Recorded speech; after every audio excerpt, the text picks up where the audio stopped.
I think everyone's impressions on Gears of War 2 are going to be really based on your perspective on the thing. If you just put in Gears of War 2 and haven't really played Gears of War 1 in a long time, you're gonna put it in and go, oh, you know, this is exactly what I expected it to be. Like, it's better in the right spots and you know, feels cohesive with the first game and all this stuff, and that's cool. It's only when you go back and actually try to replay Gears of War 1 and kind of look at kind of how that game looked and the pacing of that game's story mode, you're like, wow, they really spent some time on Gears of War 2 and really got a lot of stuff right in more dramatic ways than you first expect. Probably the number one way that they get those things better in the sequel is visually. The graphics in Gears of War 2 are markedly better than the first game. You just see a lot more detail on stuff. Everything from just like the heinous looking scar on Marcus's face to all the different environments. You get a lot of different colors. You know, you're going underground and seeing, you know, mushrooms and kind of bright glowing stuff and a lot of really interesting things underground, but then topside you get to see some cool stuff as well. So that variety really goes a long way to keeping Gears of War 2 really interesting to look at from start to finish. The gameplay has also been improved. You'll find some new moves in there, like chainsaw duels. They'll put the chainsaws together and you gotta mash on the B button to win. It's, you know, it's pretty simple, but in multiplayer it's kind of nice because while you're tied up in that chainsaw duel, someone else can just walk up and do you real rotten, which, you know, is a pretty good way to stop people.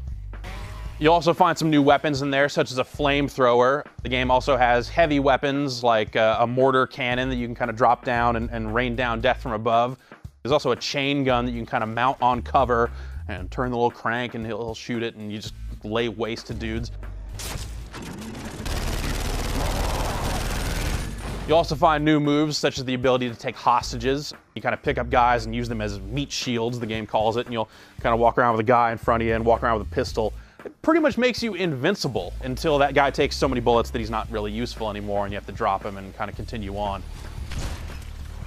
There's also a shield that you can find and pick up and use kind of in the same way, but you can actually plant the shield in the ground and hide behind it like it was standard cover. This lets you kind of take some cover with you. Of course, all of this comes at like a reduced movement speed, so it's not always ideal to use or overpowered or anything like that, but it's a pretty cool addition that gives you more options as you play. I think probably one of the most surprising things about Gears of War 2 was its story. They attempt to play an emotional card because Dom, Marcus's kind of partner in crime, is looking for his wife, so that he's kind of flipping back and forth between wondering whatever happened to his wife and where his wife is, and just wanting to kick as much Locust ass as he possibly can. Damn it! Kill these goddamn grubs. That's effective for what it does, but really what drew me to the story and what keeps me thinking about it is that it really kind of sets up a lot of questions along the way. It doesn't really end in a cliffhanger. You're not left like feeling ripped off. The game's conclusion satisfying. It does what it needs to do. It tells you what it needs to tell you.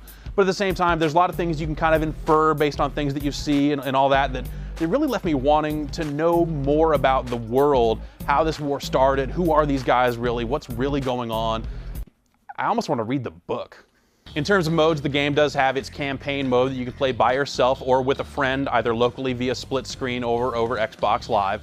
The interesting, neat twist here is that you can both play on different difficulty settings. So if you're playing with someone who doesn't play a lot of games, but you play a ton of games, you can play on a harder mode, they can play on an easier one, and you can kind of both still have a good time as you go through. In addition to that, there's also another cooperative mode called Horde, and this mode lets 5 players join together and take on waves of enemies on the game's multiplayer maps. This is a really fun mode that even on the easiest difficulty setting, by the time you get to the end of the 50 waves, is really tough.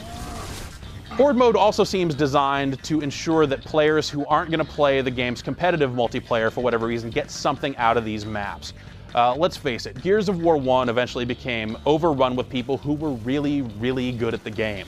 So I might not play a ton of the competitive multiplayer, and it's great to see that Horde is there to ensure that I can still get something out of it with a group of other players. Of course, if you are a big fan of the competitive multiplayer, and it is very good, it's back and has a lot of the same modes that you'd expect to see from the game. Things like Warzone and Execution are there. Wingman is a lot of fun. It breaks the teams up into teams of 2, so you can go 2v2, v2, v2, v2. And that really forces some more intense cooperation because you only have one other player with you. You kind of have to stick by that player to make sure that you're both going to make it out alive. There's also a capture the flag mode where you have to capture, in what in this case is a stranded human, and drag him over to a capture point to kind of capture the meat flag and win. It's kind of funny because the stranded human is actually armed with a shotgun, and you have to take him down first before you can pick him up. If you don't, he just shoots you, and it's kind of weird to get gunned down by a flag. Wow! Hell yeah! The raised player limit lets 10 players play at a time in 5-on-5 matchups, and this is handy because a lot of the new maps seem designed for that larger player cap. There's also 5 of the old maps from Gears 1 that you can get via a download code that's in the box with the game. This seems like it was solely done to prevent people from going out and buying used copies of the game, so consider that if you're thinking about not buying it new. Yeah, eat that! So there's a lot to Gears of War 2, and it seems like it's designed to ensure that anyone who enjoyed any particular aspect of the original Gears of War will find something to love here. For me, it's probably the pacing of the campaign and the variety of the things that you do. It's broken up nicely with some really intense, really cool vehicle sequences. You get to see a lot of different terrain, and somewhere in the middle of the game, there's something that I took to be a pretty awesome homage to the final level of Contra. That's pretty awesome. So regardless of which aspect of Gears of War you liked, you'll probably find more than enough to enjoy in the sequel. Oh yeah!